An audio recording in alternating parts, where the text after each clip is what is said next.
Good evening, dear teachers.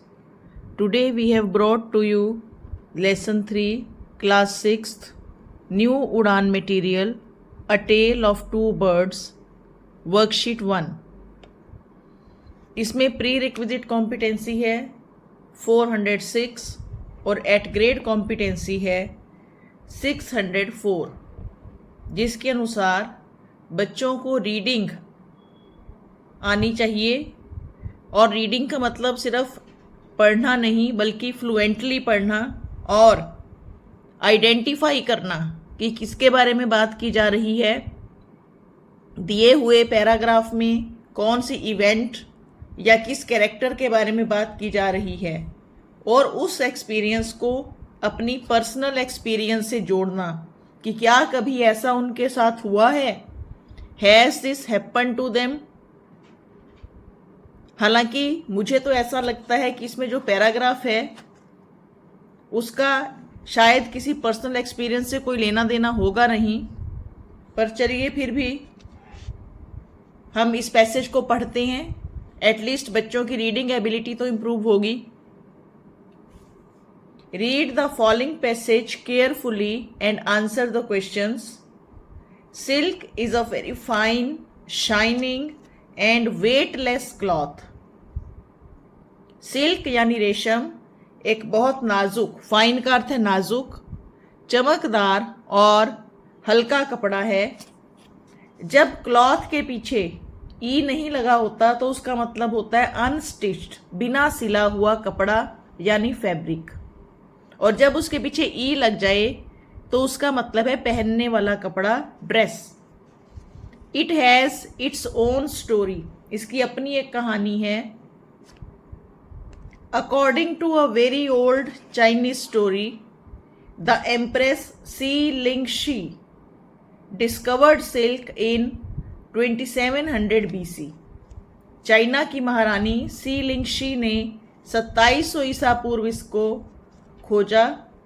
She was trying to find out What was eating the royal mulberry trees leaves, कि उनके शाही बगीचे में mulberry, शहतूत के पेड़ लगे हुए हैं, तो उनकी पत्तियां खाई जा रही थी। वो जानना चाहती थी कि ये कौन खा रहा है। She found a fat worm like creature eating the leaves and then twisting themselves into shiny cocoons। तो उसने पाया कि एक मोटा वॉर्म लाइक क्रीचर, कीड़े जैसा कोई जीव पत्तियों को खा रहा था और फिर अपने आप को एक चमकदार कोकून के अंदर बंद कर लेता था। She dropped a cocoon by chance into hot water and then she noticed a long shining mass of thread becoming loose. Thus these were named as silkworms। तो एक कोकून को गर्म पानी में डाल दिया या उनसे बाई चांस गिर गया तो उन्होंने नोटिस किया कि एक लंबा सा चमकीला धागा निकल रहा है उसमें से। तो इस प्रकार इन कीड़ों को सिल्क वॉर्म का नाम दिया गया, यानी कि सिल्क बनाने वाले कीड़े। अब इस पैसेज के साथ कुछ क्वेश्चंस हैं, देख लेते हैं उन क्वेश्चंस को। What kind of cloth is silk? What kind of cloth is silk? Silk किस तरह का कपड़ा है? तो ये देखिए, silk is a very fine, shining and weightless cloth. बहुत सरलता से, बहुत इजीली हमें इसमें आंसर्स मिल रहे हैं। सेकंड क्वेश्चन है, who and when discovered silk. ये क्वेश्चन की फॉर्म ही गलत है, इसको होना चाहिए था who discovered silk question mark when question mark.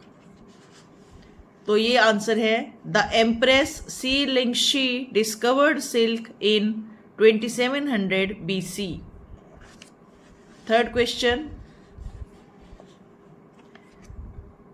The empress who discovered silk was trying to find out something, what was it.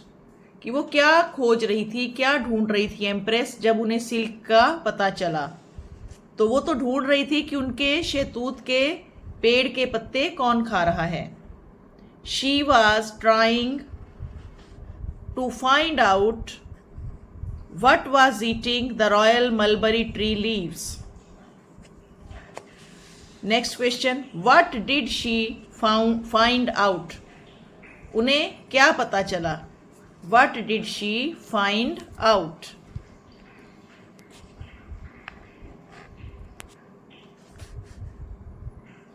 तो उन्हें क्या पता चला?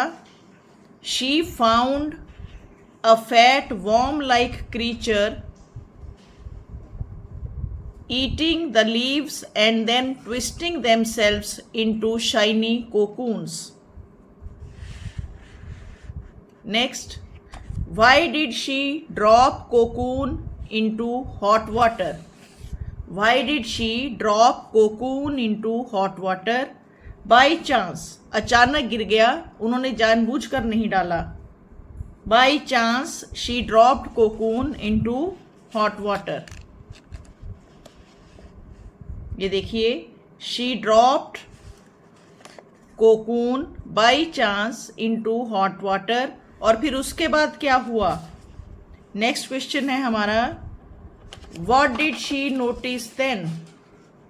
What did she notice then? तब क्या पता चला उन्हें?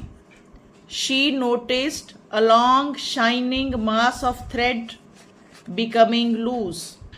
कि एक लंबा सा धागा लूज हो गया है, वो कोकून जो है एक धागे की गांठ में बदल गया है. तो ये देख लीजिए आप ये पैराग्राफ, इसमें सभी क्वेश्चंस के आंसर्स निशान लगाए हुए हैं. ये वर्कशीट यहाँ ख़त्म हो रही है. वर्कशीट 2 में प्री रिक्विजिट कॉम्पिटेंसी है 514 और एट ग्रेड कॉम्पिटेंसी है 618. और जो एक्सरसाइज है वो इनसे मैच नहीं कर रही है. इसमें कैपिटल लेटर्स और पंक्चुएशन मार्क्स को यूज़ करना है. री right the following sentences using capital letters and punctuation marks. तो सबसे पहले हमें पता है कि हर सेंटेंस का पहला लेटर कैपिटल आता है. तो हमने W कैपिटल कर दिया वेयर में. Where is my pen. और ये इंट्रोगेटिव सेंटेंस है. इसमें प्रश्न पूछा जा रहा है. जो W वर्ड से शुरू होते हैं, where, who, how, when, what, वो इंट्रोगेटिव सेंटेंसेस होते हैं. उनके पीछे हमने क्वेश्चन मार्क लगाना है. ऐसे ही इसमें ही का H कैपिटल कर दिया, मिसिस का M और वेदिका का B.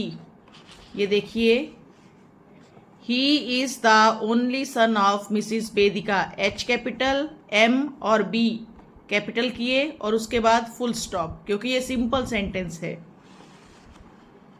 I will show you the file. इसमें पीछे फुल स्टॉप लगाना है. आई पहले ही कैपिटल दे रखा है.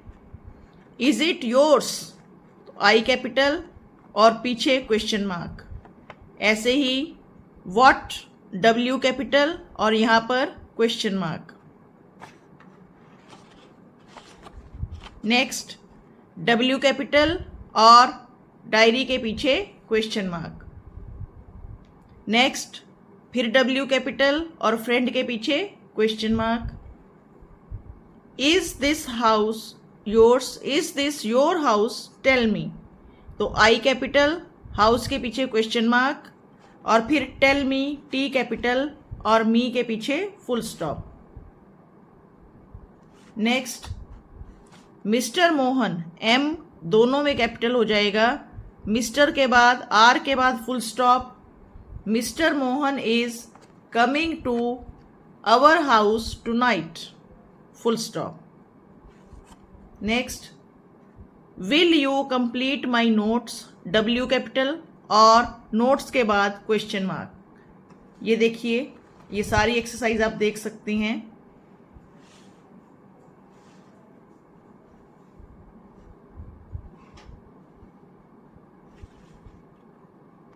वर्कशीट 3 में प्री रिक्विजिट कॉम्पिटेंसी है 402, जिसमें करेक्ट टेंसेस और सेल्फ एक्सप्रेशन, खुद को व्यक्त करना इंग्लिश में सिखाया जाएगा.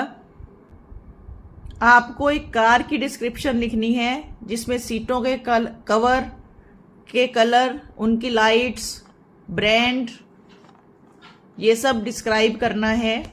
मैंने एक छोटा सा पैराग्राफ लिखने का प्रयास किया है।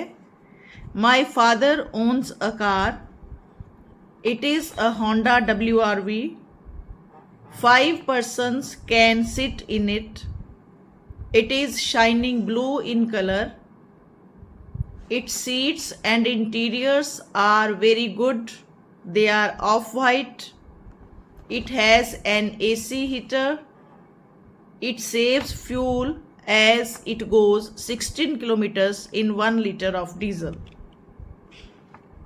ये देखिए, आप इसको यहाँ से देखकर भी लिख सकते हैं। जब हम क्लूज पर पैराग्राफ लिखते हैं तो दिए हुए सभी हिंट्स को या मैक्सिमम हिंट्स को इस्तेमाल करने की कोशिश करनी चाहिए।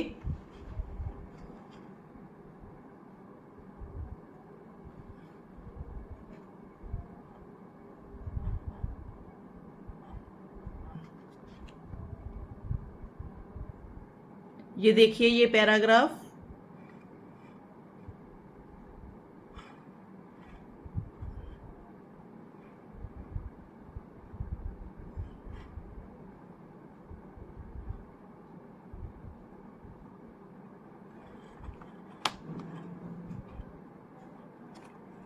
Next worksheet 4, pre requisite competency 406 और एट ग्रेड कॉम्पिटेंसी है 601।